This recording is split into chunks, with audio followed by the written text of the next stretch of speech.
I would like to introduce you to Bella, a woman in her mid-30s with 8 years of work experience who wants to get into senior leadership role.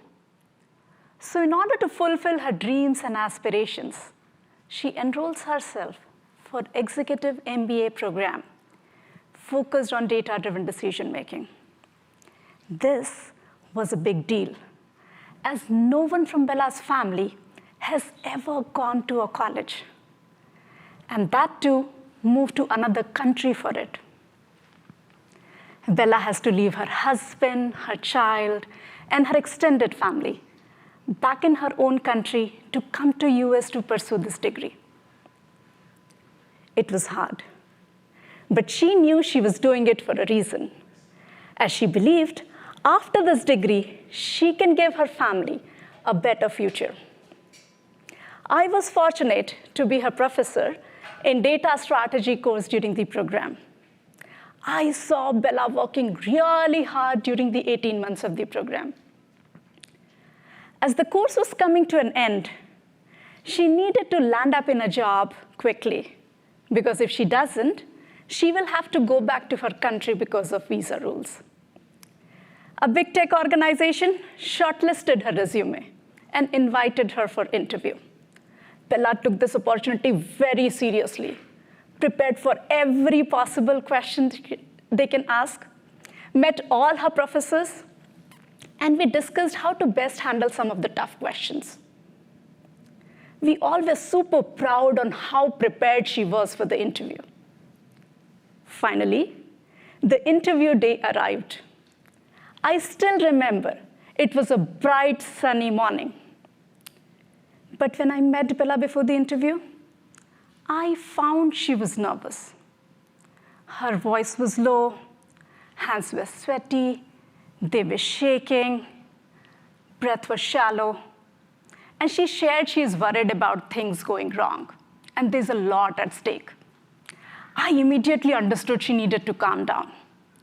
So I took her aside, made her do some rounds of guided breathing, which I learned by practicing yoga in past 20 years of my life. A few rounds of guided breathing helped Bella to calm down. With a deep breath in and renewed energy, focus, and confidence, Bella entered the interview room. Bella's story is not unique, isn't it? We all know it is all in mind.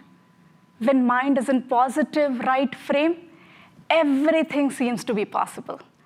But when mind is in stress, negative state, everything seems to be a long, uphill, daunting task. According to World Health Organization, WHO, more than 280 million people around the world are dealing with stress and anxiety. And more than 40% adults report dealing with a lot of stress on a daily basis. And a stressed mind cannot work at its best. It's like driving the Ferrari with your handbrake on.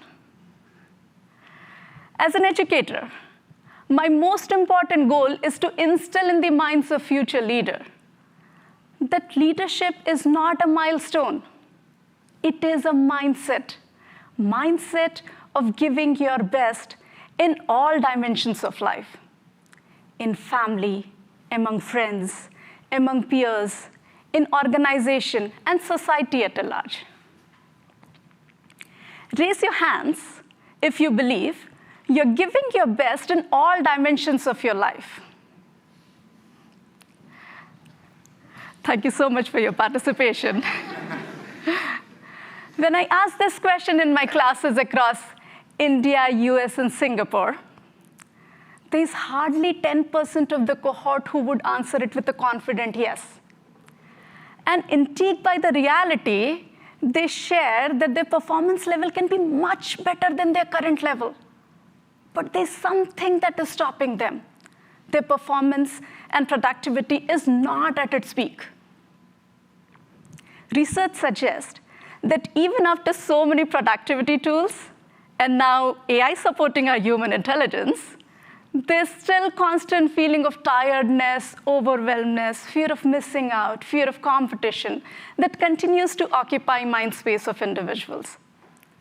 The reality is, we have started training ourselves how to unlock the potential of AI, but we still do not know how to unlock the true potential of our most important asset, our mind. We all agree that we are in a complex, dynamic world. We face relentless evolution of technology, high demand of high-pressure jobs, and ever-changing market expectations.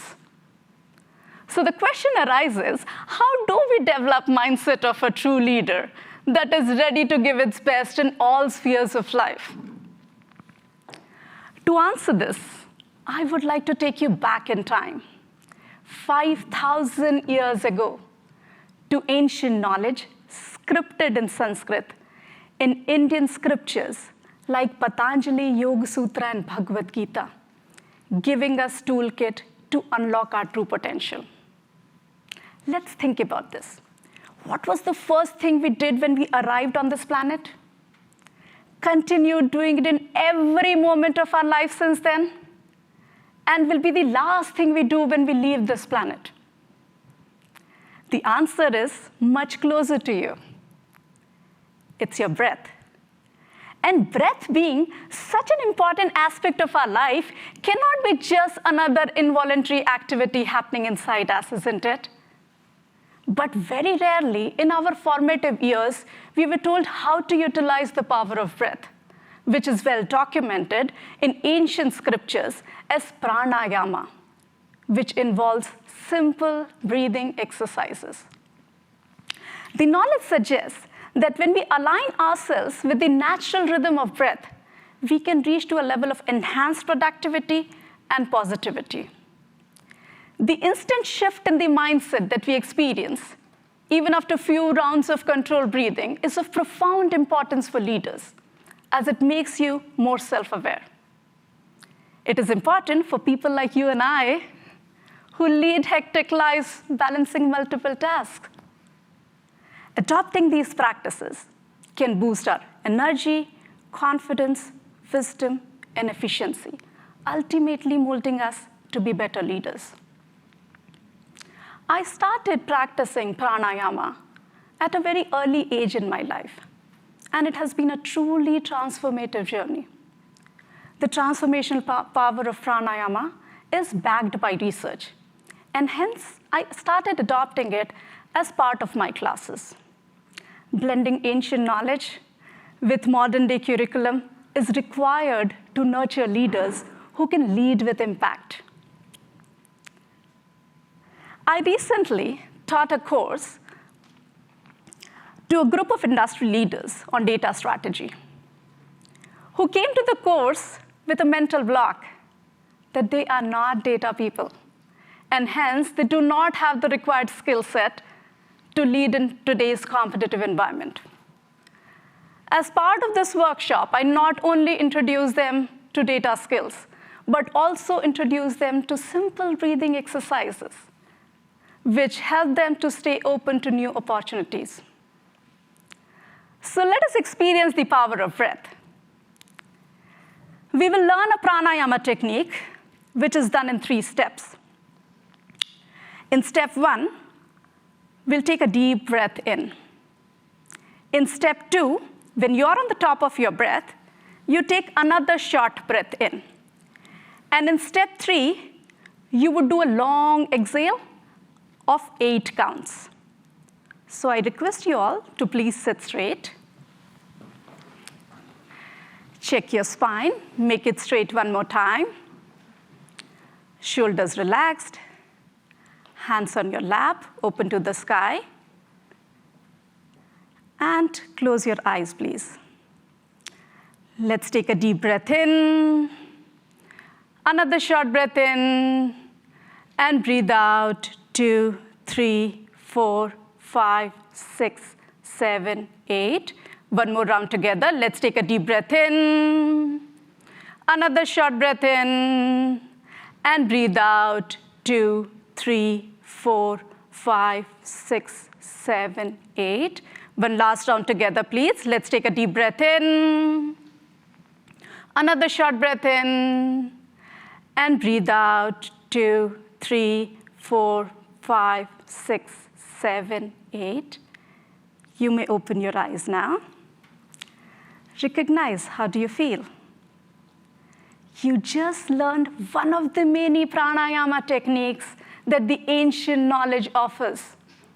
These techniques are very easy to learn and can be incorporated as part of our daily rituals for heightened emotional intelligence, which is invaluable for leaders.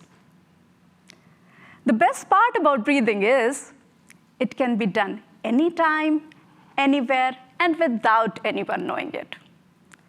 It's like your secret superpower, which equips you to respond to the situation rather than reacting to it.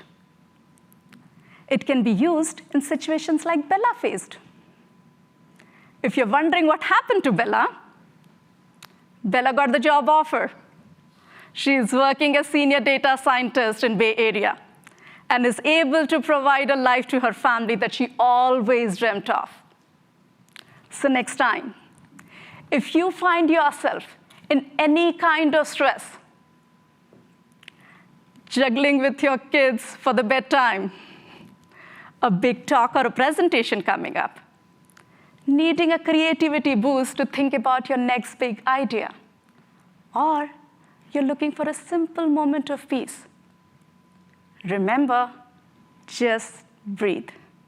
Thank you and namaste.